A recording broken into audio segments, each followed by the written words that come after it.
So is this the line for Dragon's Maze? Wow, the line is really long. Mommy, there's no We'll meet up later. How long will you wait? As long as it takes. So you guys are only going to do this one ride all day? It won't be that long. Probably. Mom, can you get us food? But wait, are they cutting? Caleb, food is so far away. Should I say something? Daddy, pick me up. Mom! Hey, there's a line here. Daddy, swing me. That's like 20 people. my God. One person holds the line for 20 people? This is bull. Don't go there.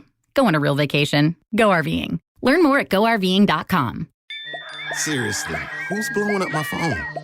Oh, yeah. Powerball. Big news. Powerball now draws 3 days a week. Mondays, Wednesdays, and Saturdays. Play now. Please play responsibly. Must be 18 years or older to purchase player claim. 3, 2, 1. This is Chargers Unleashed podcast. Here are your hosts, Dan Wolkenstein and Jake Hefner. Welcome to another edition of Chargers Unleashed. Jake Hefner and Dan Wolkenstein here with you from the LAFB Network. Today's show, of course, being brought to you by UFC Fit in Temecula, Golden Road Brewery, BetUS, Tick Pick, and Charger Bolt family. If this is your first time tuning into the show, make sure to hit that like and subscribe button on YouTube. You can also follow us on Facebook, Twitter, and Instagram, Apple, iTunes, podcast, or, of course, Spotify, or wherever you choose to digest your weekly podcast. Dan Wolkenstein. Number one, it's been a minute, but it's been a while since we've done this. Number of reasons, of course, for the brief hiatus that we've had on here. Some personal issues, and Dan Wolkenstein went on a bachelor party trip to New Orleans, so he had every good excuse to not be doing this show. So if he looks a little drowsy, if he looks a little hungover, if he looks a little bit jet lagged, it's probably right. So... Ain't that the truth? My goodness. But Dan's toughing it out because we're stoked to be able to be doing this show today for obviously a multitude of reasons. But Dan, we're in the thick of draft season officially. 2021, book is shut. LA Rams win the Super Bowl. That's great. Good news. Get out of my face. I'm done with it. We're now in the heat of the offseason. We are just, just a week away from the combine, Dan. It's almost here. So we have a plethora of draft information to discuss amongst ourselves with our listeners. And of course, just as we did last year, we'll be breaking down each one of the positional groups for the upcoming 2022 NFL draft. And more so, and more importantly, as we did last year, Dan and I like to find the ones that are the best fits. And if you have been studying the draft this year and looking amongst the prospects, I think I'd have to follow along with what Daniel Jeremiah said best, is that out of this entire draft class, with the exception of maybe one or two positions, there is no consensus number one guy. And some might look at that as a good thing, obviously, you know, from just a standpoint of talent being very deep, which it is. But that just means that everybody's list and everybody's top guy is going to be different. My list and Dan's list are going to be completely opposite, as I'm sure that everybody else is on this one. But and that's okay. That's what makes this banter exciting. And trust me, it's fluid. We haven't even hit the combine yet. We haven't even gone through the pro days yet. Obviously, free agency still has not happened yet, which is going to change a lot of the things that Dan and I are going to discuss. But this is why we like discussing this type of stuff. And we could think of none better position to start off with than the interior of the defensive line. It's no secret from the Chargers standpoint that their interior defensive line, their run defense as a whole, was horrible, was porous, was pathetic, whatever bad euphemism that you want to put out there in the universe. And the Chargers need help. The Chargers need help. And whether that's going to be through free agency, whether it's going to be through a free agent addition or not, the Chargers should definitely be targeting defensive linemen, if not once, but twice in this draft. It would not shock me if they chose to double dip in this particular class because it is deep, it is talented. And one word that you're going to hear Dan and I talk about a lot when it comes to this draft class is versatile. A lot of these guys have a lot of versatility. And in this particular draft class, and more importantly, what the Chargers need is versatility along the defensive line. So Dan and I are going to break this down. And again, this is the top defensive prospects that we feel would be the best fit for the Chargers. Obviously, if you're talking about, the top 10 or the top 20, however you want to rank them as far as your defensive line, it's going to look very different. But as far as just the overall fit, as far as what Brandon Staley should be looking for, overall fit for the Chargers, that's how we have broken this list down. So, Dan, without further ado, let's start it off. Whew. So Jake, I think this is going to be, you mentioned, I don't even know where to start with this. I'm like oozing with excitement. We finally get to talk about draft prospects. I feel like it's been 365. Because it has been a year that's since right. we've gotten able to do this. So what we're going to do, set the stage. Jake and I each have our top 10 list of, again, draft prospects for the Chargers. Best fit for the Chargers, not just overall. This is for our team. We each have our own top 10 list. We're going to go through them. We'll see where we differ, where we're the same. And at the end, we'll go ahead and do a quick summary of our top 10 lists so you guys can kind of see those things as a whole. But to start this thing off, I think most Chargers fans would agree that Chargers need someone who's just mammoth, massive, stop the run, anchor on defense. They need that guy who can shore up the middle. They're not necessarily looking for someone who can like swim both inside, outside lanes as much as like right now. The most important thing is like we need someone in the middle to wreak havoc. Would you agree? Absolutely. Okay. So let's start off with the man, the myth, the legend. I think the guy that probably everybody we've heard clamorings for. No one other than Devonte Wyatt. Now, this might be a different name than you're thinking we were going to be starting off with, because I think a lot of people were going to be talking about Jordan Davis, the other Georgia guy. And there's a reason why. And Jake, I have Devonte Wyatt, as my DT1. Do you have him there for yourself? I do. So the reason I have him there for DT1 personally is because Jordan Davis brings a lot to the table, but what he does not bring is the versatility that I think the Chargers and more specifically Brandon Staley is looking for. Devonte Wyatt is, in my opinion, the strongest and most versatile defensive tackle in this class. Easily round one. He's always beating double teams, super physical, super athletic. His motor cannot be outmatched, constantly beating double teams. And it's not just stopping the run that I think is why I like Devonte Wyatt as my DT1. When we talk about Jordan Davis versus Devonte Wyatt, I think what separates them for me, Jake, is Jordan Davis is a behemoth, but he's only going to be playing 2 downs. Again, those are important downs. Devonte Wyatt could be there all 3 downs, no questions asked. And so I think you can get more out of him, and I think he's more versatile, specifically more versatile for Brandon Staley in this scheme. If you look at a Jordan Davis type, I don't see a Jordan Davis type player in any of the defenses that Brandon Staley has had in the past. And so again, we're talking about specifically for the Chargers. I have Devonte Wyatt as my DT1. Yeah, it was a good opening breakdown, and I like how you compared the differences here between Devonte Wyatt and Jordan Davis, obviously. We're going to get into that, obviously, when we talk about Jordan Davis in a second. But I think the biggest thing that you brought into that conversation is the 3-down ability of Devonte Wyatt. The dude just has a motor that does not stop.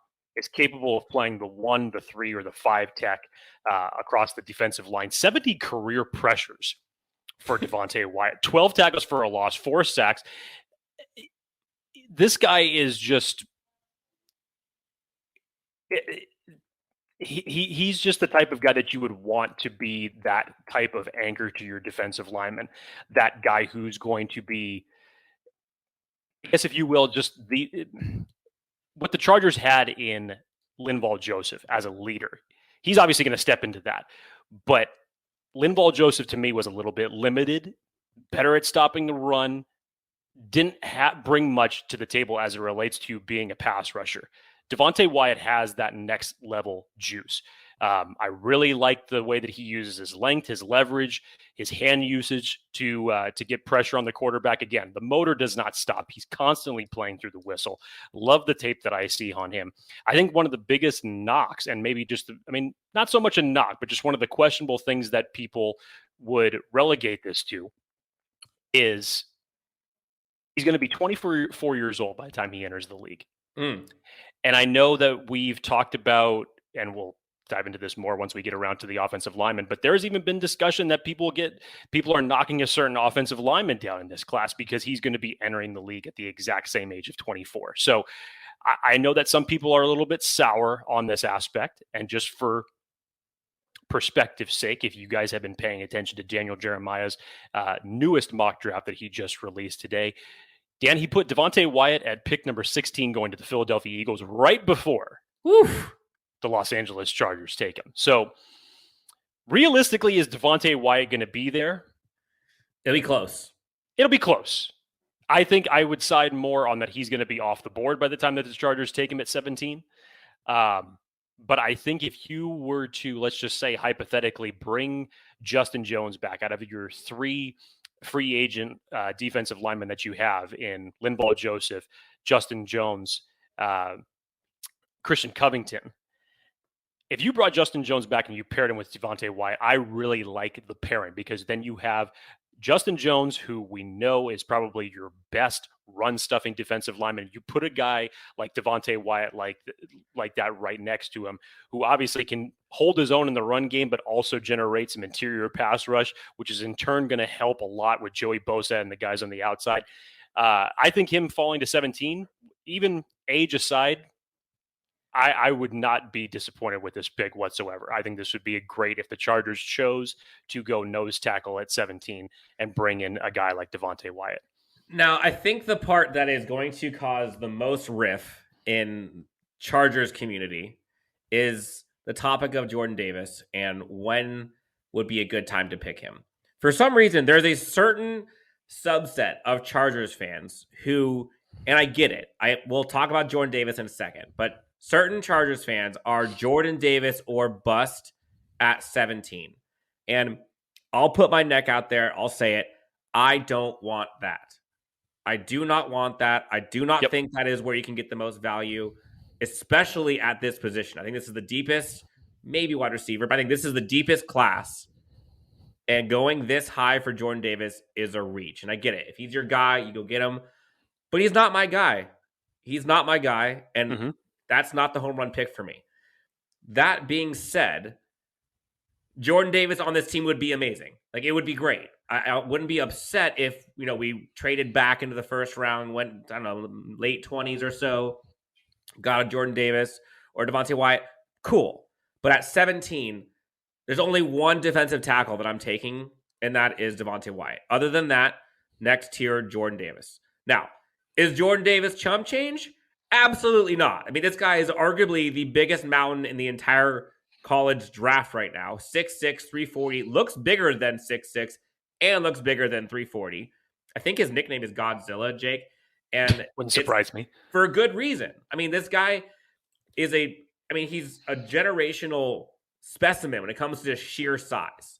Like, if you want someone who is just not going to move, think of like a bigger Jamal Williams. Think of someone that is going to be an anchor in the defensive line, constantly taking double teams, constantly bringing folks, setting the tone, not necessarily going to get in the quarterback, but pushing the center or whoever is double teaming them back a little bit.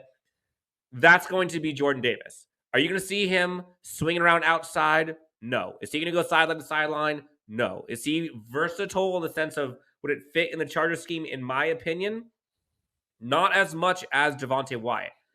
But if the flavor of defensive tackle that you want is just the guy that is the biggest bully in the building who will not be moved, the iceberg to the Titanic, that is Jordan Davis.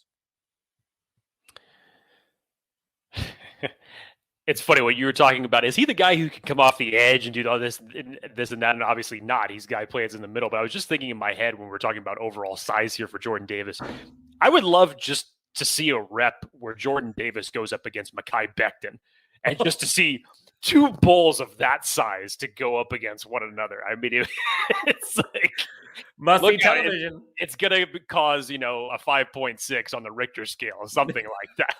But Jordan Davis, and Dan, I'm in the same bucket as you are here as far as Jordan Davis at 17 is just not my cup of tea.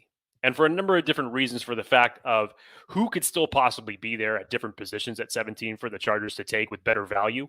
But I'm also of the opinion that I'm not so sour on Jordan Davis that if the Chargers were to do something that I've been clamoring for them to do for the better part of 20 years, and that, of course, is trade back, and you're talking about, okay, well, the Chargers have pick 25, between 25 and 28, and Jordan Davis still happens to be there on the board, absolutely.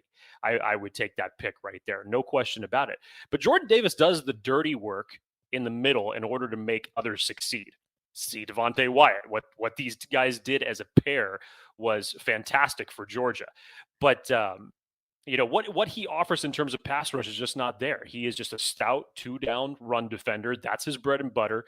Doesn't offer much just in terms of the pass rush. Can be a little behind off the snap as far as He's just 6'6", 340. He's massive. Yes, which obviously we don't expect him to be some, flash type of a guy hauling this type of size.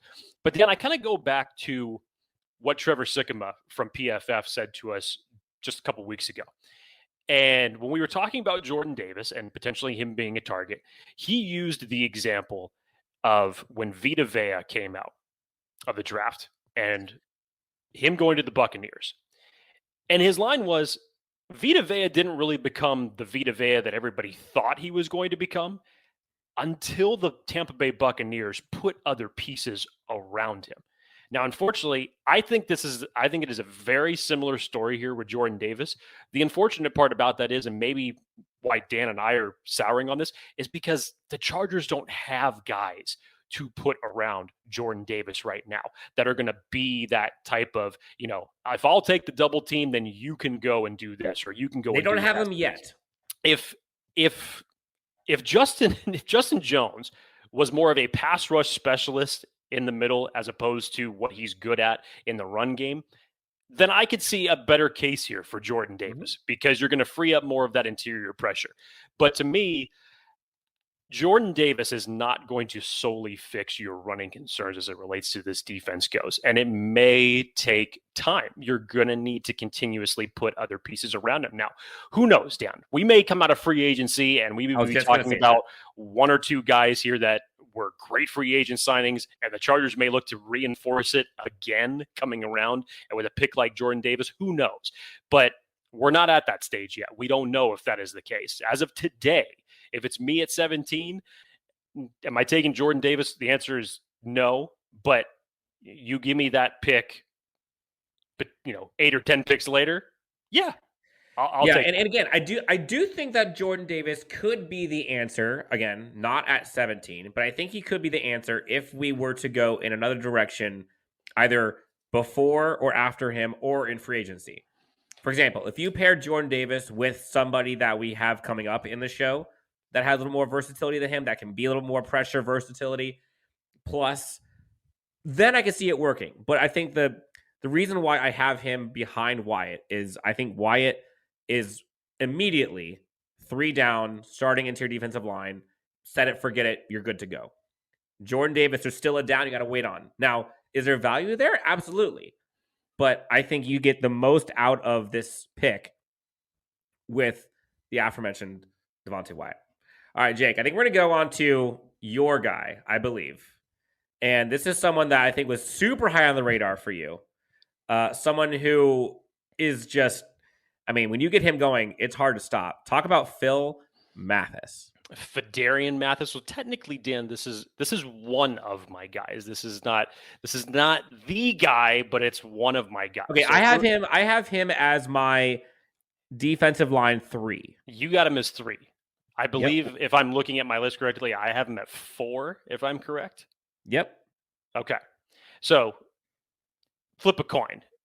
I really still like Phidarian Mathis in this class. I should say this is the guy that you've liked for the longest time. That's what I probably should say. I've really liked what I've seen from Phidarian Mathis for a while now, and I think just his combination of his size, his speed, his motor, uses his length extremely well. Powerful hands. Watch the tape against Texas A&M. That's if you really want to see the full package of what it is that he brings to the table. Go to his Texas A&M game and watch that tape. I really like his body movement, his lateral agility, being able to it's not just a straight move for him. He can toss guys aside. He can come from different angles. And probably nobody helped their case more during the Senior Bowl week. There's a couple guys. One of the guys we're going to talk about in a second, there's 3 guys who really helped to elevate their stock as it relates to the Senior Bowl in this class. But Phidarian Mathis was definitely one of them. And I hate to bring this name up, but Dan, you're going to hear me say this name 3 times throughout this show. And that's Cade Mays, who is the offensive lineman from Tennessee. Cade Mays, the reason I'm bringing up Cade Mays is that Cade Mays did not have the best day going up against Phidarian Mathis in the drills. And every time that I say Cade Mays in this podcast, that's the reason why, because he did not fare well against these certain guys here. But talk about just a jump for Phidarian Mathis, because he was originally projected, Dan, as an early day 3 pick. And obviously what he did at Alabama and come along toward the end of the season, I think he solidified himself in that round 2 conversation, no question about it. But I think as a guy who's just versatile, can either play the 4-3 or the 3-4 scheme, you could put him at the 5 tech spot. I just really like his length, his motor, his combination of how he puts it all together as far as being that versatile type defensive lineman. I think Brandon Staley would love this coming around in the second round. And if he's available there, I think this would be a great selection for them. I mean, you can't go wrong with Phil Mathis. I mean, this guy is a mountain of a man too. 6'4", 312 pounds.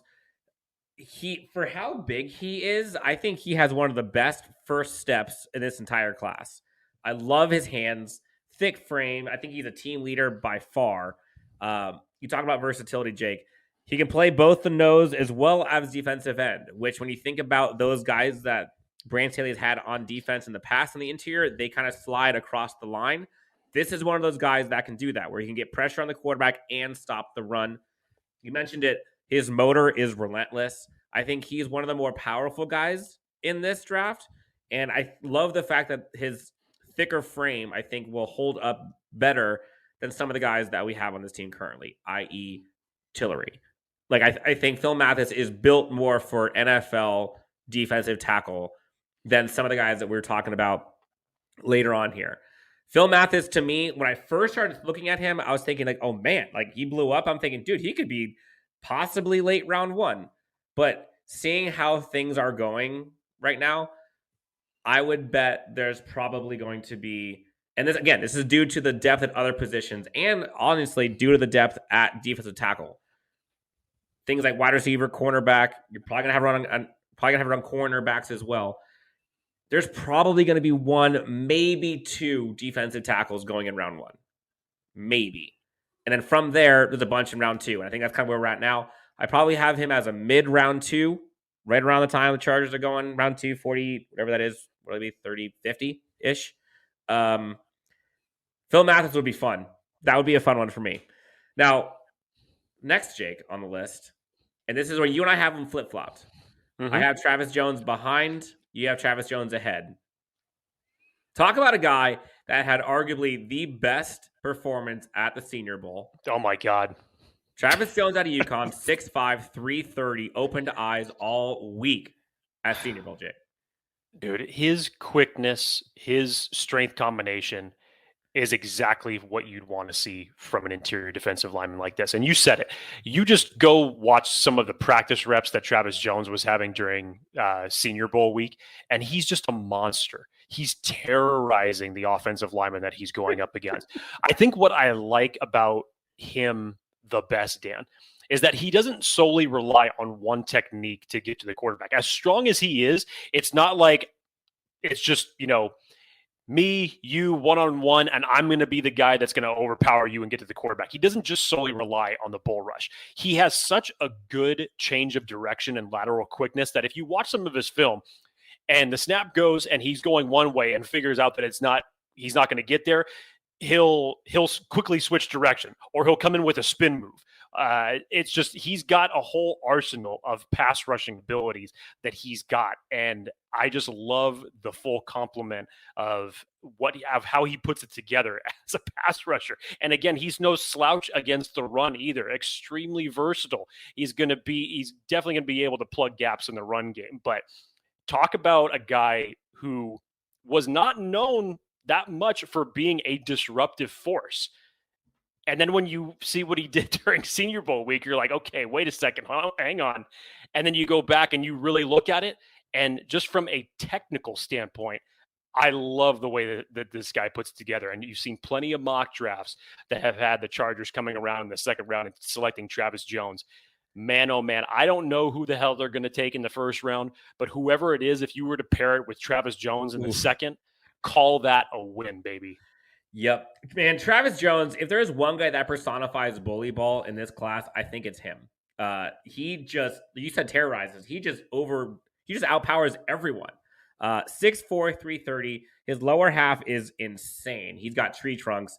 You're always seeing him push back interior offensive lineman. If it's one-on-one, center has no chance. Even if he has an 83-inch wingspan, Dan. I mean, just the measurables put it together. You will always see him pushing 1 and 2 guys backwards, which is all you want from interior pressure. He sheds double teams and blocks for running back tackles very well, which honestly, I think that's something that the Chargers have done very poorly in the past. They don't shed blocks well, and they just get sucked out of the play. He's also very patient, which I think is an underrated quality for interior defensive line. You won't often see him getting out of position very much, and a lot of times he will set his position and let the running game come to him. You talked about how amazing he was at Senior Bowl. The crazy part about him, Jake, is he actually came into camp weighing like 360 and had like 30% body fat. And because the team wanted him to get quicker, more agile, he ended up losing 30 pounds, reduced his body fat from 30% to 13, lost 30 pounds, and now this dude is absolutely jacked. Fat percentage just 13%, super strong processor, and to be honest, he might be one of the better versatile guys in this class. Like if I'm wanting someone other than Devonte Wyatt for pure versatility, it might be him. He is always pushing the pocket, always has active hands. You'll see a lot of batted down balls too, which honestly the Chargers need to get better at. And he has a great knack for cutting angles down. Like you see him slice and penetrate within the offensive line all the time, which from a Chargers perspective, boy, wouldn't that be nice? It's been a minute since we've had interior pressure like this, healthy and beefed up. So Travis Jones, to me, I have him as my, fourth, fifth? I have one behind you. 4, I believe. And if the Chargers can somehow get him in round 2, sign me up. Let's go. Now, moving on, Jake. This guy, we're back to this guy. This guy, quote unquote, Perrion Winfrey out of Oklahoma, 6'4", just under 300 pounds, a little bit lighter. And this is where I think some Chargers fans and some media outlets and pundits get a little concerned with, like, you'll hear the idea of there being like a tweener. And is that really the Chargers' move? Should they go that way? When you think about tweeners, look at someone like a Jamal Williams back in the day versus someone like a Jerry Tillery, where Jerry Tillery can kind of slide in and out. At least that was the thought. Jamal Williams, you just put him in the middle and let him go. Perrion Winfrey is that archetype of can go anywhere on the line, isn't necessarily built just for the inside, can kind of go everywhere. But he has, I think he started off last year as a ton of noise and then kind of went under the radar for a bit. I have him going late round 2, possibly round 3. I'll go into the negatives here in a second. But the dude is an absolute specimen physically. I mean, he blows up, splits double teams very easily. He's actually very good laterally and in pursuit. You see a lot of questions about, like, do they need someone like this? And this is where, like, Jake, imagine if the Chargers somehow, I don't know how this would work, but imagine if they traded back, went to the late 20s, ended up getting Jordan Davis and Perrion Winfrey and paired those two together. Sign me up for that all day long. Perrion Winfrey as your interior defensive tackle 2/3 would be money. But if you're relying on him to solely be your anchor, I just don't know if that's my guy. I have him a little lower than maybe some people do, and that's just because I just don't see him being that one guy that fixes most of your problems. I have Perrion Winfrey as my defensive tackle 5. Where do you have him? He's about. I mean, he's pretty much in the same ranking there. And the funny part about this is that if you go back and you start looking at everybody's interior defensive line ranking before the season even started, Perrion Winfrey was right around the IDL 5-6, and he's had just such a. It's a very interesting road that he has taken through college football to now the opportunity to get drafted here and go to the NFL. You talk about a guy who was at Iowa Western Community College, Dan, where he had 55 total tackles, 9.5 sacks, transfers to Oklahoma, finishes with 40 total tackles and 6 sacks over a 2-year span. Now, the thing about Perrion Winfrey is that yes, there were flashes, but it just wasn't consistent enough for him. You say that you see the lateral abilities, and yes, that may come up here and there. The lateral quickness and ability, I question it a little bit because to me, it's not always there. So, and this is where I say this strange thing here, because again, here's another guy who really helped his stock during Senior Bowl week, because Perrion Winfrey goes to the Senior Bowl, wins the MVP, has a fantastic game for him. If the Perrion Winfrey that showed up in that film during that Senior Bowl week and that performance in the Senior Bowl, if that was the consistent week to week that we got during the 2021 college football season, we probably would be talking about Perrion Winfrey a little bit higher here. But going back to what he brings to the table, again, good athleticism, really like the technician, how he uses his hands, is capable of helping out in both the run and as a pass rusher. But again, it's the inconsistency, Dan, that just really that's fair. That's where it puts him here for me, is just that he needs to show that consistency a little bit more. The other 4 guys that we have talked about ahead of him have shown that. And is that not to say that he can't do that? No, absolutely not. But if you're telling me, if you were to guarantee me right now that the Perrion Winfrey that we saw during Senior Bowl week is the guy that you're going to get on Sundays for a 17-game season, I'll take it. Yeah, he Gladly. seems, I don't know about you, but he seems like kind of the high ceiling, but also low floor. And yes. I don't think the Chargers can afford to do that as their one guy they get. Now, again, pair him with someone else, sign me up. But have him be the guy you're depending on, I'm a little cautious of. Do you agree? Yeah. No, 100%. 100%. Him in round 2, that's totally fine. But if you're telling, I put him in solely in the round 2 conversation. I would. I think. I mean, do I think he's going to get taken in round 2? It's possible, because I think that the run on D tackles, like you had mentioned, there possibly being only 1 or 2 guys that goes in the first round. I really think that the run on D tackles is going to come in that second round for sure, especially with some of the guys that we just talked about. So could it be toward the tail end of round 2? Maybe. It might be past the Chargers as far as a value standpoint goes. Obviously, there's other guys that I would take with the Chargers' second round pick, but I think he's solidified himself as a like maybe mid to a late round 2 pick. I think that the Senior Bowl helped him immensely, and if he can continue doing that throughout the combine and his pro days, I think that spot makes perfect sense for him. Okay, so Jake, I think this is kind of where we separate kind of that first and second tier from kind of either the third, fourth tier, or guys that might be higher draft picks but just don't fit for this team. And there's going to be a lot of controversy there. But before we get into that, Jake, got to pay the bills. Gotta pay the bills. We are excited to announce that we have partnered with a number of different sportsbooks to give you the best options for all of your sports betting needs. Even though the Super Bowl is over for our California listeners, BetUS.com is the perfect place to bet on your favorite sporting event. If you live in a betting state, then be sure to check out our deals with DraftKings, FanDuel, or BetMGM. And in order to get our special Chargers Unleashed deal, you have to click on the link located in the description below and win big with some of these amazing promotions. Wow, that didn't take a lot, Dan. Holy crap. You made it. You made it. We pay the bills. We get to talk about fun stuff again. As we said before, there is like a certain tier or two that we talked about before the ad read. And there's kind of this next tier afterwards. Either guys that are not quite as promising as the ones prior or just might not be the best fit. So, Jake, who's the next guy? So I got Neil Farrell out of LSU, and I really like the tape that I see from Neil Farrell. Very disruptive as far as what he brings to the table as a defensive lineman.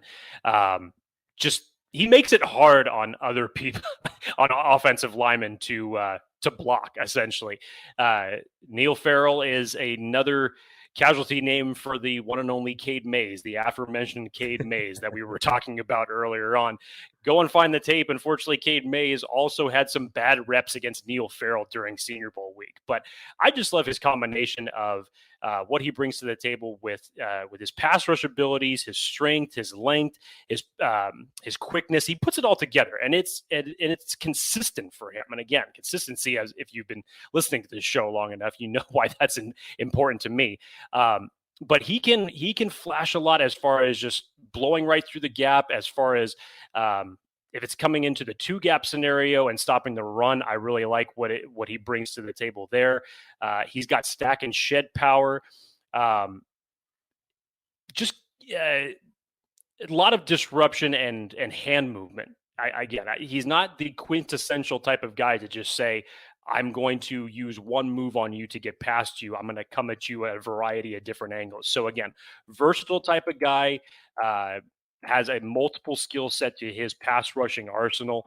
And I give him that fringe day. I mean, he kind of came into me as like a fringe day 2, day 3 prospect. I think it wouldn't shock me, Dan, if he's taken toward the end of round 3. I know, as you said, the swirl and there's a reasoning for this, and I couple that with the reason that day 2 is definitely going to be a run on defensive tackles here. There may not be as many as what people are thinking, as far as as many people were thinking that there could be a lot of D tackles going in round 1. I see it right now over under 2 at most. So round 2, especially, I think you're going to see that defensive tackle position really start to get going as far as teams that are pursuing them. And same thing with round 3. And I think just from that supply demand standpoint, if you couple that with a good combine and a good pro day for Neil Farrell, especially after what he did during Senior Bowl week, yeah, I could see that there'd be an argument that he goes as high as maybe the tail end of round 3. But initial look at him, I would say he's that fringe day 2, day 3 prospect. Interesting. Okay, so you have him as your number 7 guy, which if folks are paying attention, there's a guy that we've skipped, which we're going to be talking about here in a bit. But you have him as your number 7. I have him as my number 10 guy. And not because he is not a good run defender, but because, in my opinion, I mean, I will agree with everything that you said. But in my opinion, I think that he is going to be almost always a run defender. I don't see him being used on third down often unless it's short yardage. And I also think that there are more flaws to his game than most of the other guys on the list so far. And for me, particularly, like, I think he's not the greatest with leverage. Like, for 6'4", 330 plus, like he plays a little high. Yeah, he plays too tall. He plays too tall, and sometimes he lacks positioning because of that. It'll just get kind of washed out. I don't think he's a pass rusher at all. I also think that he kind of has. He's a little heavy in areas you don't want to be heavy in, and he's thin in areas you don't want to be. Like, his midsection is a lot heavier than you'd like to see his legs or his upper body. I like him. He's a top 10 guy for me. I don't have him as high as you. And the biggest reason is because I just don't see him being that anchor on the inside. And quite frankly, for someone who's mostly a run defender, there are guys I have on this list we'll be talking about that are better than him. Let me ask you this. And obviously this is different just from a standpoint of skill set, size, and everything like that. Obviously, there's no question who's ranked higher between Jordan Davis and Neil Farrell here. But if you're telling me as far as the overall skill set about which guys has more, does Neil Farrell bring more to the table than he does than Jordan Davis here? No, I don't think so. I think Neil Farrell is like I hate when people use this term, like a poor man's Jordan Davis. Like Okay. I think they're kind of the same archetype, but Jordan Davis is like plus in a lot of the things that Neil Farrell is, in my opinion. And you don't think that he's that good of a run defender? Because that's where I see I do. No, I don't think he's as good of, if I've said this, I apologize. I don't think he's as good of a pass defender. Okay. Run defender, that's what he's good at. But I don't think he's as he good definitely as some of the other flashes. guys. I think that he has more of the elements to grow into that pass rusher because of his quickness and his lateral agility, which he does possess because I think he's very athletic. But yeah, he makes it tough on other guys in the run game. That's no question about it. But I think he's obviously, he needs to do a little bit more to develop. But I think that he could put that entire skill set together as far as being more of a complete defensive lineman in both run and could develop into that pass rushing specialist that you like to have. Definitely not a guy who you'd say is a 3-down player. And that's obviously not what this second tier is for, obviously. But yeah, I think that he's a good developmental prospect, probably starts off as a rotational defensive lineman piece. Let's just say hypothetically, if this is the Chargers drafting him here, if the Chargers were to double dip on defensive linemen, and you said, okay, they either spent their first or their second round pick on any of the guys that we have just spent the last several minutes talking about, if Neil Farrell was the second guy taken, I wouldn't be displeased as that. This could be your quintessential Christian Covington replacement if Christian Covington ends up walking. But as a good rotational defensive lineman piece, I would love to see Neil Farrell in this defense. Yeah, and I think my only other negative that I would say is in terms of rotational piece, again, I only see him as a run defending rotational piece. Seriously, who's blowing up my phone? Oh, yeah. Powerball. Big news. Powerball now draws 3 days a week, Mondays, Wednesdays, and Saturdays. Play now. Please play responsibly. Must be 18 years or older to purchase player claim. Nurses showed so much love to my niece, Piper, when she was born. Their care for her inspired me. So I decided to switch career paths to nursing and enroll in Marian University's Accelerated Nursing Program. Designed for non-nursing bachelor's degree holders, it offers a 16-month path to a nursing degree and blends online and hands-on learning with clinicals at Ascension St. Vincent. What are you made of? Search Marian ABSN to learn more. And there are some other guys I see as having more versatility than him, which is why I have him ranked lower than you. Again, still a top 10 guy. Totally fine. Yep. All right, Jake. Moving on. We are now on to, I think, one of the guys that both of us have grown very fond of. Love this man. And someone who I think is the polar opposite in terms of how he carries his weight. Marquan McCall out of Kentucky. He's like the Jordan Davis type where you just will not move him. 6'3", 350. He looks bigger than he weighs. Like when you see him, you think he weighs more than 350 and you think he is taller than 6'3". Marquan McCall is one of my darlings in this draft. And I honestly think it's because he plays so much bigger than he is. And when you watch him play, he is constantly pushing people back. Double teams, triple teams, doesn't really matter. And it looks easy to him. He would be like the prototypical Jamal Williams type, interior defensive line / nose tackle, set him down on the anchor, and you don't have to worry about him moving at all. I really like him. If we're talking about guys that are pure run defenders and anchors, he's up there on my list. He is one of my favorites in this class, and it's because of his thick frame. I think he's durable, and you cannot move him. And you don't have to pick him in round 2 like you would, or maybe round 1, like a Jordan Davis. I know What Jordan is Davis what? is a better version of him, but the drop off isn't that astronomical. Where if you paired McCall with someone who is a little bit more versatile, you're good to go. You get him, Akeem Hicks, and Justin Jones. Like, sign me up in a heartbeat. Give me your ceiling on Marquan McCall. How high do you think he could potentially go in this draft? I probably would pick him earlier than most. I see him as like a round 3 guy. Is this like are you calling your shot? This is like your diamond in the rough type. Oof. I don't right know. now? I have a couple other guys that are more diamond than he is, but he is one of my guys that I think he's going to be a steal for whichever team gets him. So I don't think enough eyes have been on him. I think you'll see more as the weeks and days come through. When you start seeing things like pro days, start watching stuff for the combine, he's going to blow stuff up. I guarantee. He's one of the strongest guys. I have him as my number 9 guy. But if I'm looking for just physical specimen who will not move and will plow through your offensive line for run defense, this is him. I love the tape of Marquan McCall, and he is the one that has the nickname Bully Ball.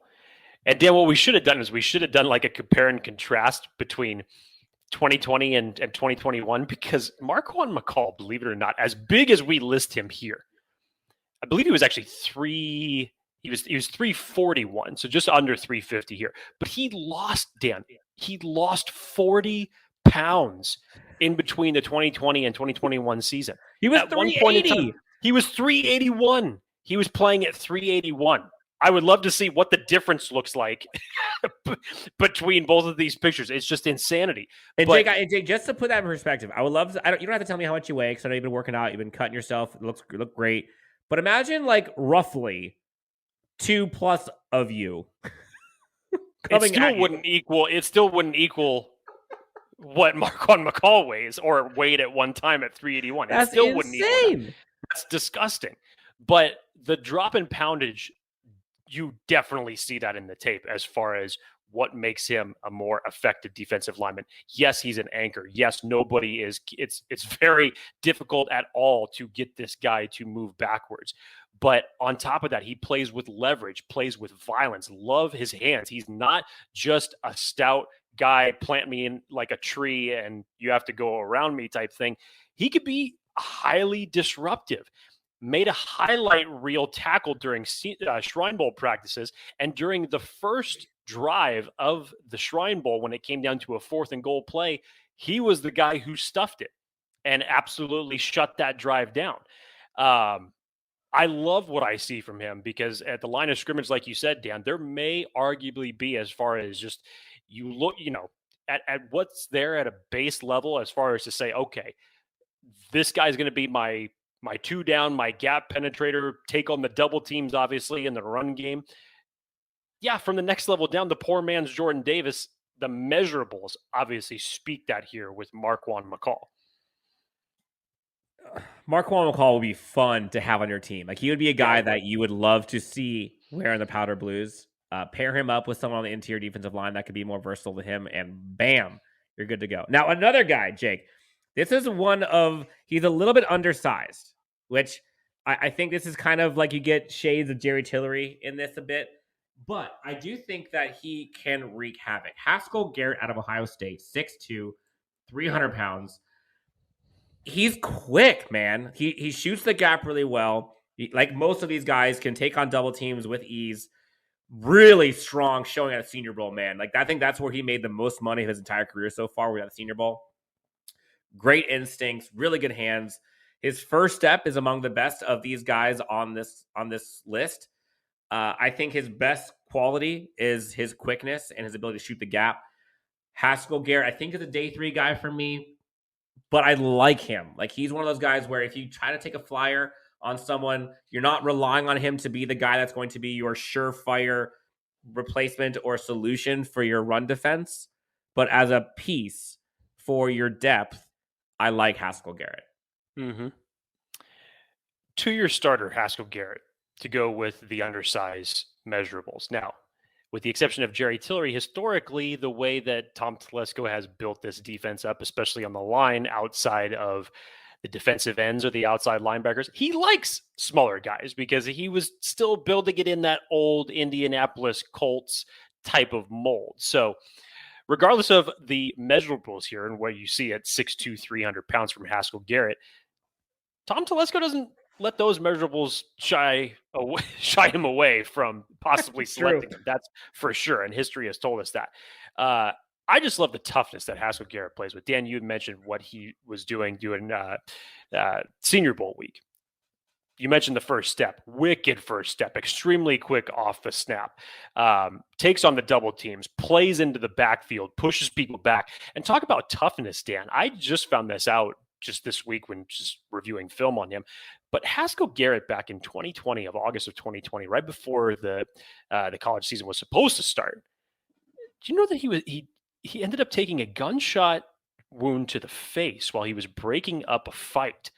What? And was back 2 months later onto the football field and got a sack in his first game back. I mean, just talk about outside of physical toughness, talk about just the mental toughness of having to endure something like that and come back on the football field and you go out and you get a sack and you're in your first game and you return.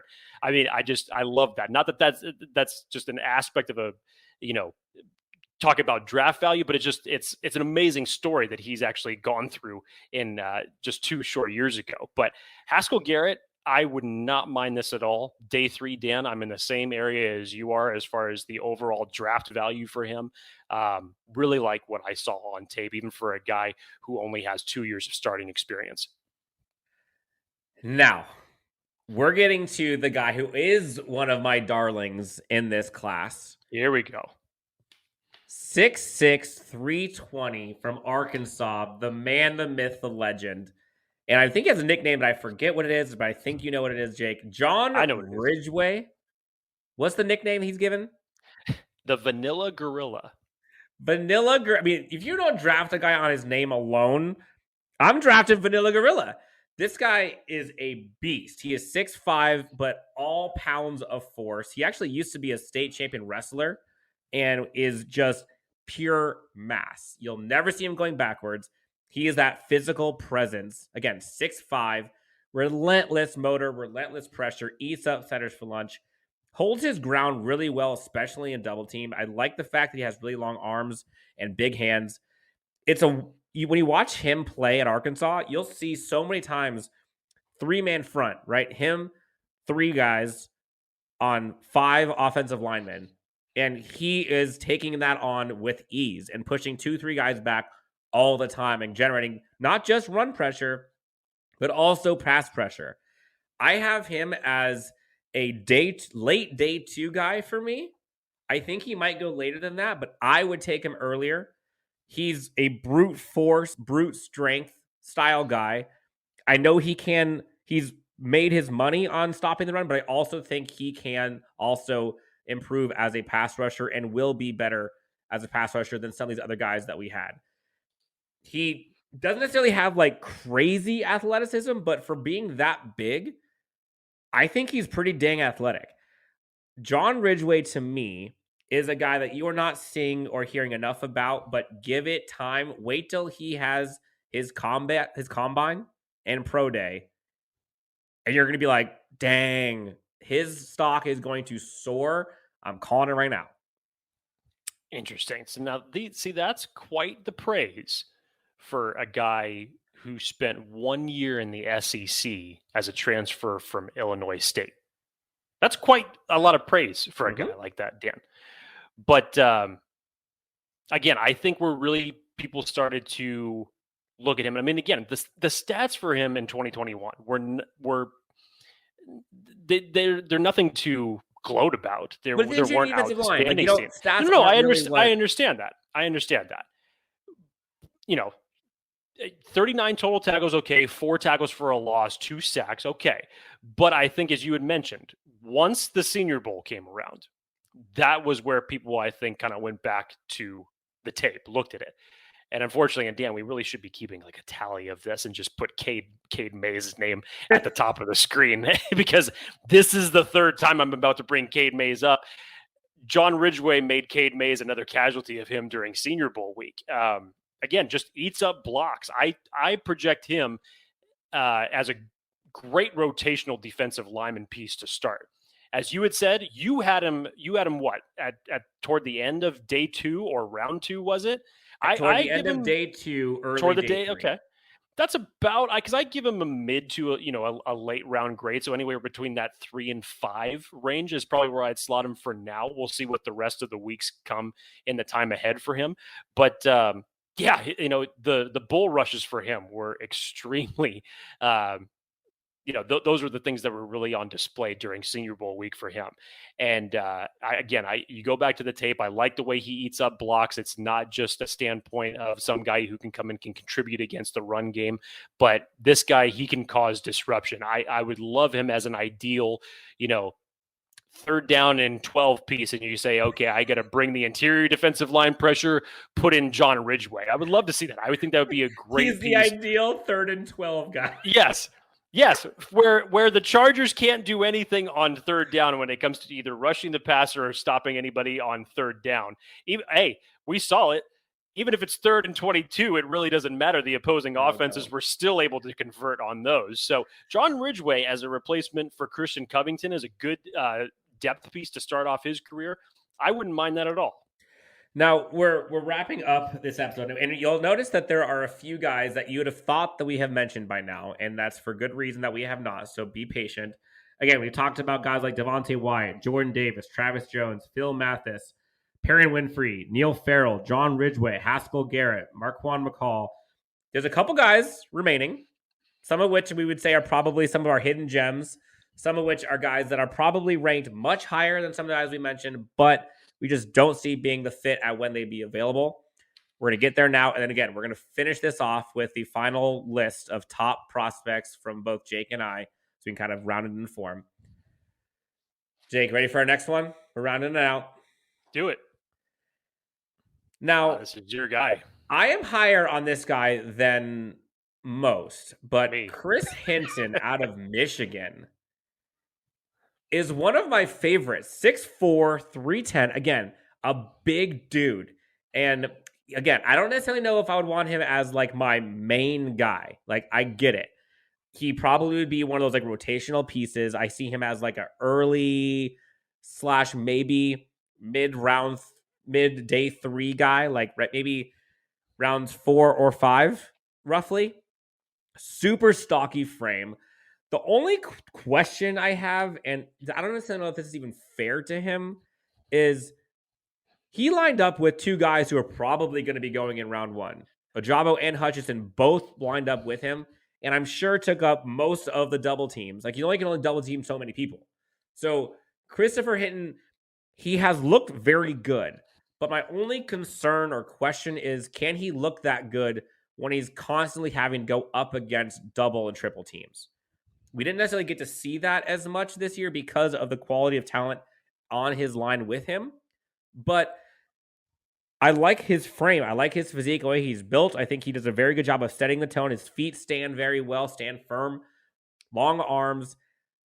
Again, I think he rounds out. I think he's my number 10 guy on my list.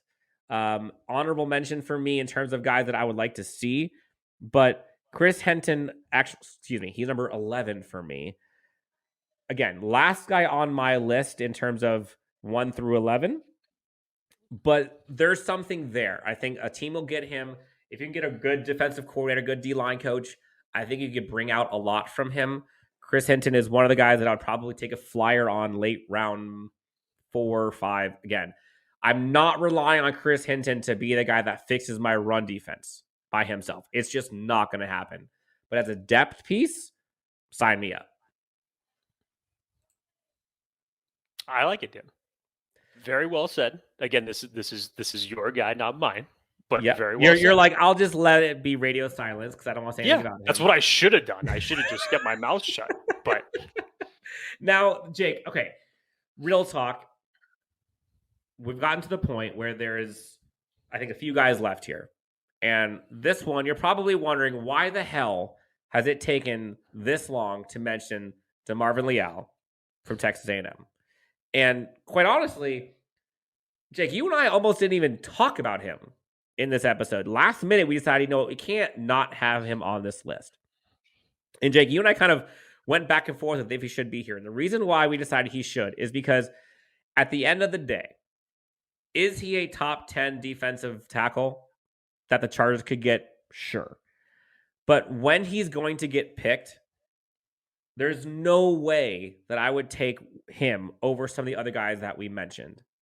And so, for example, for me, I have him ranked below Perrion Winfrey, below Travis Jones, below Phil Mathis, below Devonte Wyatt, below Jordan Davis. And he's probably going to go before half of those guys. Not on my big board, but the reason why he's going to go that high is because he does bring a lot to the table. He brings probably more versatility, I would say, than most in this class, but not enough versatility to where he's going to be that guy for this Chargers scheme specifically. And you think about, okay, how could Jake and Dan not have Demarvin Leal on their top interior defensive line list for any team? I get it. So for me, I have him on there as my number 6 guy, but I think there is 5.5% chance the Chargers go for Demarvin Leal, because when the Chargers, in my opinion, would get him, he'd already been taken a round or 2 prior. I just don't see the stock for him that high in the Chargers camp, but I can see him doing well in the NFL, but I don't see him fixing the issues the Chargers have. The Chargers need someone who can run, stop, who can fill the gaps. That's not what Demarvin Leal's bread and butter is. It's just not. And you see a lot of people talking about him in the media too, where does he go? What's his fit? What scheme is he best for? Who's he better than at certain qualities? He's one of those jack of all trades, ace of none. But what teams are looking for those right now? And so that's my concern for him. Again, a little undersized for two, especially for the Chargers, especially what the Chargers need. But he's still a good football player. Where he goes, I think is going to be important. The scheme he's in is going to be very important. But I just have a hard time finding him in a role on this Chargers team. And when we started this thing off from the jump, Jake, top prospects for the Chargers, he's there, but there's no way the Chargers are going to pick him as high as they would need to. So for that reason, we're talking about him, but is there really a chance? I don't know. Very interesting road for Demarvin Leal at this point. From prior to the start of the 2021 college season, he was the consensus number 1 interior defensive lineman coming into this season. And since then, I mean, this was a guy, again, who even was gaining buzz as a top 10 pick. Insane. For as good as he was coming to this. And now you're seeing him in mock drafts that have him falling as far as 51 overall. And I think the thing, and you touched on a lot of it there, Dan, but yes, is he athletic? Is he versatile? Yes, he has those aspects. Obviously, there was a reason why he gained so much notoriety. But I think he obviously did not have the greatest 2021 season that everybody expected him to have. And a lot of the things at the next level that would be considered red flags started showing up. Obviously, he doesn't. I don't think that he has. And this is one of the reasons why Dan mentions, where do you place him? Do you keep him at interior defensive line because he's undersized? I personally don't think so, because the strength that he shows, that vastly needs to improve at the next level. Strength at the line of scrimmage for him has got to improve. Or do you...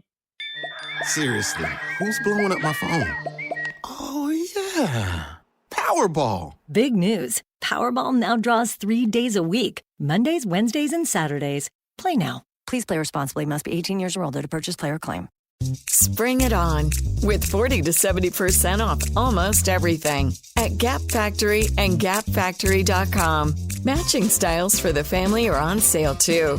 Shop it all through April 12th. What system do you put him in? Do you keep him inside? Do you make him a tweener? Do you send him off the edge in certain systems in a 3-4? I mean, what really is going to benefit Demarvin Leal and the teams that draft him to really get the best of his athletic ability? And as you said, Dan, it's just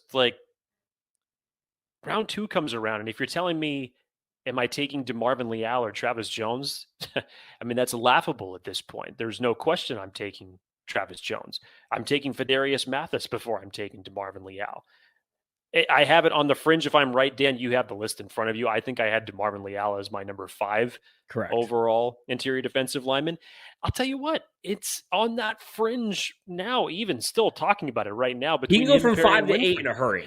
It's crazy the arc that he has gone through in just one single season of college football.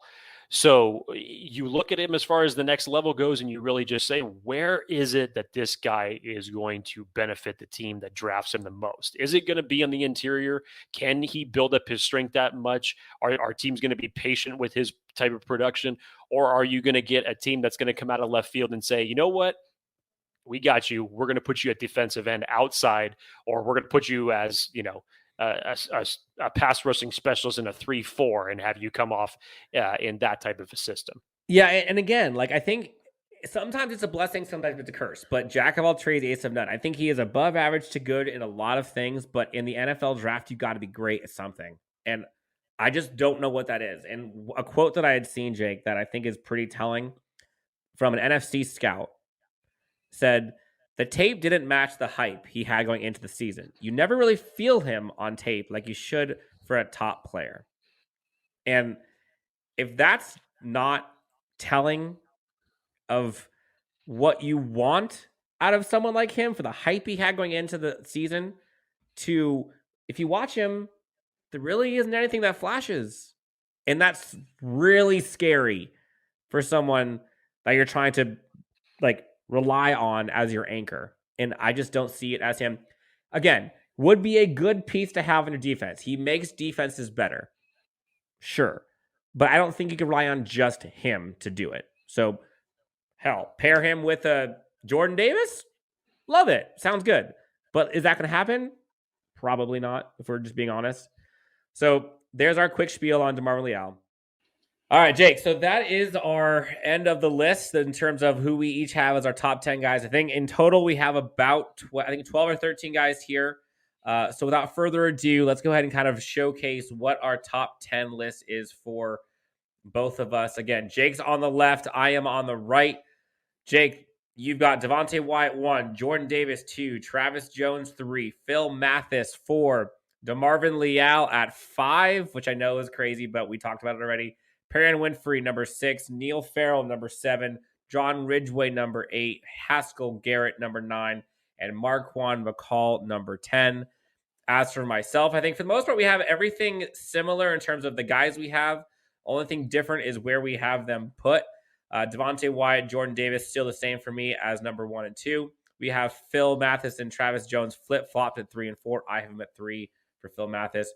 Perrion Winfrey, I have above Demarvin Leal at number 5 for me, then Demarvin Leal at 6. John Ridgeway, I have higher than you at number 7. Haskel Garrett, Marquan McCall, and Neil Farrell at number 10.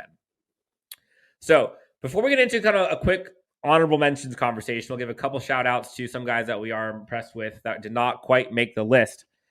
Jake, looking at your list, looking at mine, there's a lot of similarities, some differences, but question for you. A question for, I think, for everyone here listening, watching.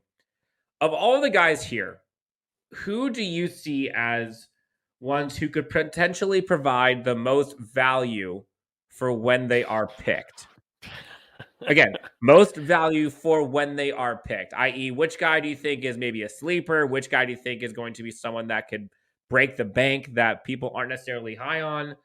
Highest value picks of these 10, go. You know what's crazy is, as you mentioned, we haven't started talking about the honorable mentions or the sleeper guys here yet, and we will in just a moment because there's other guys that we have to watch tape on. Again, this list as it stands right now is fluid. We have to go through the combine, the pro days, and come April 28th, these lists are probably going to change dramatically. I would assume so. But God, even just going back through everything we were just talking about, there's a case to be made for a number of these different guys for as far as who the value is. I mean, John Ridgeway jumps out to me as a guy who could be really nice value. Marquan McCall, for everything that we were saying as far as being the Jordan Davis light, or not necessarily light, but which is crazy. The poor man's Jordan Davis, if you understand what I mean. But honestly, Dan, I would really have to say Travis Jones may end up being the best value here. Travis Just with Jones. with everything that he brings to the table, as a pass rusher that could benefit the Chargers in a multitude of different ways, not just one. Obviously, Jordan Davis, we know what he's bringing to the table. Devonte Wyatt, we know what he's bringing to the table. But I believe it was Matt Miller who said it. I was reading it on Twitter that said, he understands all the hype for Jordan Davis, but at the same time, if your team doesn't grab Jordan Davis, not only will Travis Jones be a nice consolation prize in the second round, but he may end up being the better prospect of the two. And again, it's just from the standpoint of Travis Jones comes with multiple tools in his arsenal. Again, very violent player, able to pass rush, good against the run, just really impressed me when I watched the tape on him and kind of just went back and watched everything, especially the week that he had at Senior Bowl practices. It was just phenomenal for him. So you couple that with having to, blowing the testing away at the combine and then having a good pro day. And then as everybody says, don't watch that. Don't look at that. Just go back and watch the tape. If the Chargers were able to land Travis Jones in the second round, that would be a home run. Like I said it at the beginning of the show. Put in whatever player you want in round one. Doesn't matter what position. Go ahead and name off whatever player you want. If you're able to couple him with Travis Jones, I'd say that's a home run right there. So real quick. So in terms of, let's go real quick. Round one, day 1, day 2, day 3. Day 1, how many guys here are day 1 to you? This is tough to me, because to me right now the line should really be over under 2. If you saw Daniel Jeremiah's 1.5. Well, okay, yeah, 1.5 you could say. God, you really want to put the Vegas stamp on that, don't you? But if you saw Daniel Jeremiah's mock draft that he put out today, he had 2 interior defensive linemen going in the first round. He had Devonte Wyatt going right before the Chargers selection at 17. He had him going 16 to the Eagles. And then he had the Detroit Lions selecting at 32, taking Jordan Davis off the board. Jordan Davis on the last pick of the first round. Yeah. So round 2 is going to be the big day where the interior defensive line, I think, are going to go off the board. Now, this is what's going to make this tough, because guys that you would have had a third round grade on simply because of supply and demand may end up going higher in round 2. And that will cascade throughout the remaining rounds of the draft. So, yeah, I think no question you put Devonte Wyatt, Jordan Davis as round 1s. No doubt about it. I wouldn't be surprised if Jordan Davis goes after Travis Jones. I would not be shocked at all. Standing here today, I will say that. I know that the value for Jordan Davis has gone down over the last several weeks.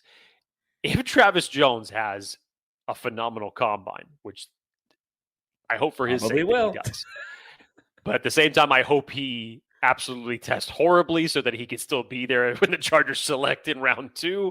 But at the same time, no, that's a great point, Dan, because there would definitely be a case to be made that Travis Jones could elevate his stock dramatically. And when you just see from that mock draft alone that Daniel Jeremiah has Jordan Davis going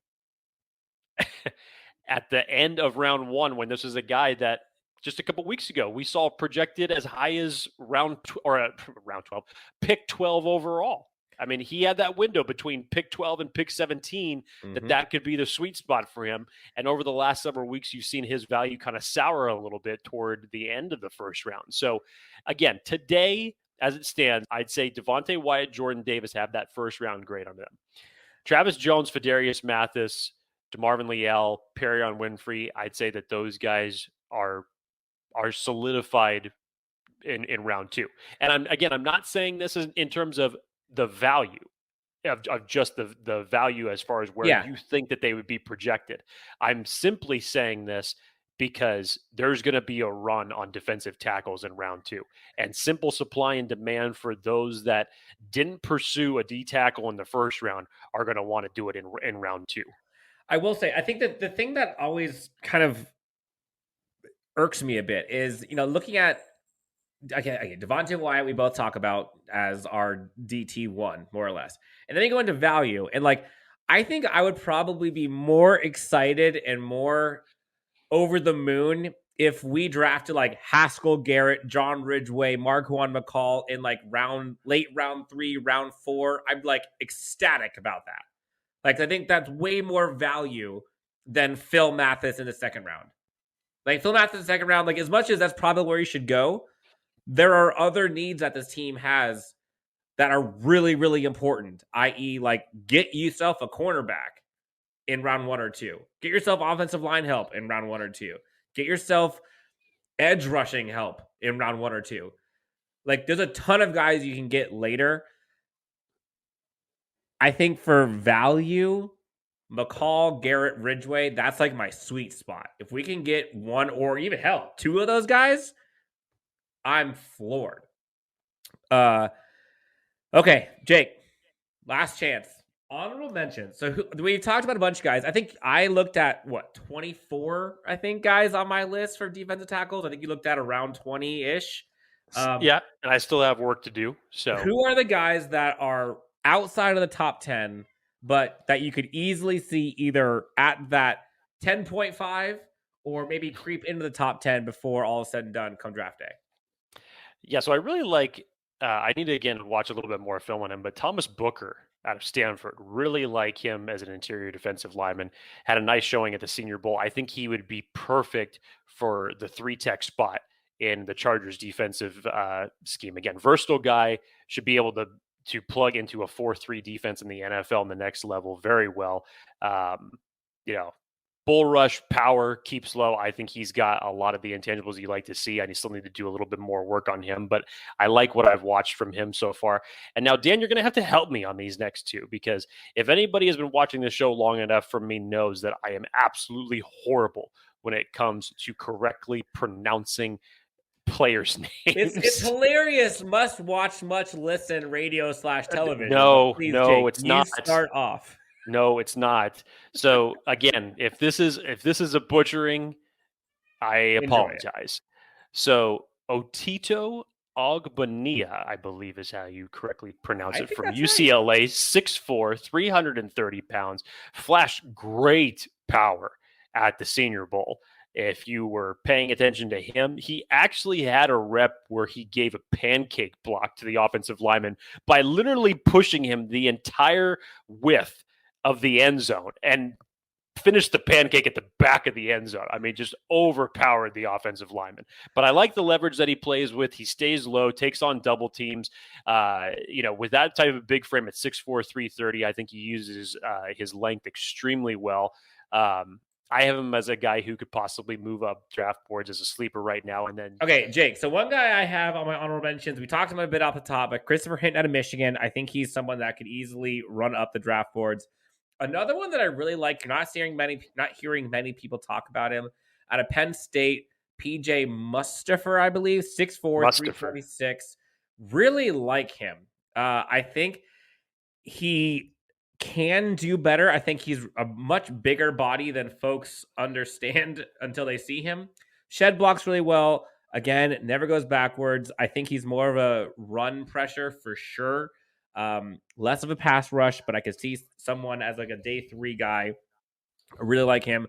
Tyrone Truesdale as well, like him a lot. Not really much versatility. He's just a run guy, but he's a bull rusher connoisseur. That's where he makes his bread and butter. Those are probably 2 guys that I would look at.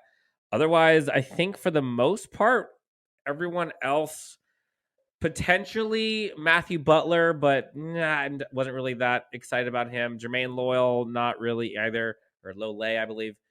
The only other one, I think, Jake, that you probably might, I don't know if you have this on your list, but just because he's at Notre Dame. Oh, God, yes. We know Tom Telesco loves his Notre Dame boys. Yep, I don't necessarily like him. I think he's a little bit too small. Too much of a tweener for me, but Tagovailoa-Amosa, I believe his first name. I think that's how you say his last name. Myron. That's his first name. Yep, Myron Tagovailoa-Amosa. Whew. Try saying that 5 times fast. Anything we missed? So, again, for me, this guy, I guess, would be kind of more of a tweener because he's got enough versatility that you could put along the defensive line. He's big enough to create penetration on the inside, but he's also great coming off of the edge. Again, this is a guy who I think that you can use all over um, the field, whether it's at the 5 technique or, as I mentioned, coming off the edge. But again, this is me stuttering because I can't even figure out how to pronounce the first syllable of his first name. But bear with me, Dan, because this is going to be a butchered job of mass proportions. Ioma Awazariki is the best that I could do out of Iowa State. Say it again. I'm sure. No, I'm not saying it again. That first one was all you got. So if I pronounce it I don't know how to pronounce it either, but I'm incorrectly, going to go with Ioma Awazariki. that's fine. Anyone You else said who it knows how to better than pronounce I it better did. than me or But- Jake, please let us know. But I'll be interested to see where they actually place him at, because he's got that versatility where he has played in the 5 technique, or he's also come off the edge. But at a guy at 6'6", 320 pounds, and how about this, Dan, for some stats? 103 total tackles, 9 sacks alone in 2021. That was 103 total tackles throughout his obviously college career. But I really like his power and his size. Was a standout during Shrine Week and their practices. I got to watch a little bit more film on him, but I liked what I saw just in that small scope of things. And he's a guy who I could possibly seeing rising up draft boards, whether it's in the interior defensive line class or as an edge rusher. Jake, we made it. We made it through first position group. I know that was a doozy. Went a little long, but I think it's worth it because this is a huge, huge position of need for the Chargers. We have our top 10 lists each. Folks, if you guys see any picks that you totally agree with or completely disagree with that we have either in the right or wrong areas, let us know in the I want comments. to see everybody's top 10 or at least top 5. Give me top 5. If you don't want to go all the way to top 10, but if you want to be bold enough, please, by all means, do it. Yeah, I want to see everybody's list in the comments. And also, tell us who you would like to see picked in day 1, 2, and 3, because I think that everybody wants to talk about who they want first, but then afterwards, it's a crapshoot. But in the meantime, Jake, let's end this one. For Jake and his beautiful hair, his luscious locks, both on his chin and his head, you can find him on Twitter at Jake T. Hefner, myself at Chargers Homer. Really swung for the fences on that one, didn't you? Hit a home run like I always do. Again, LAC_Unleashed is where you can find us on Twitter. Again, subscribe, follow, like on anywhere you find us on social media or podcast. Of course, subscribe on YouTube. Until next time, Chargers Unleashed gets through all of your defensive tackle prospects for the NFL draft. Coming up next, Jake, we get to talk about all things. I believe we're talking cornerback next. Is that correct? Yes. And as if we you think, all if know, you think that this class is deep, wow. Just wait till we get into the corner class. Dan's going to have a field day when it comes to this corner class. Oh, that's my favorite. All right, guys, enjoy this one. Good afternoon, good evening, good night. We'll talk to you next time on Chargers Unleashed.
Seriously, who's blowing up my phone? Oh, yeah. Powerball. Big news. Powerball now draws 3 days a week, Mondays, Wednesdays, and Saturdays. Play now. Please play responsibly. Must be 18 years or older to purchase player claim. Spring it on with 40 to 70% off almost everything at Gap Factory and GapFactory.com. Matching styles for the family are on sale too. Shop it all through April 12th.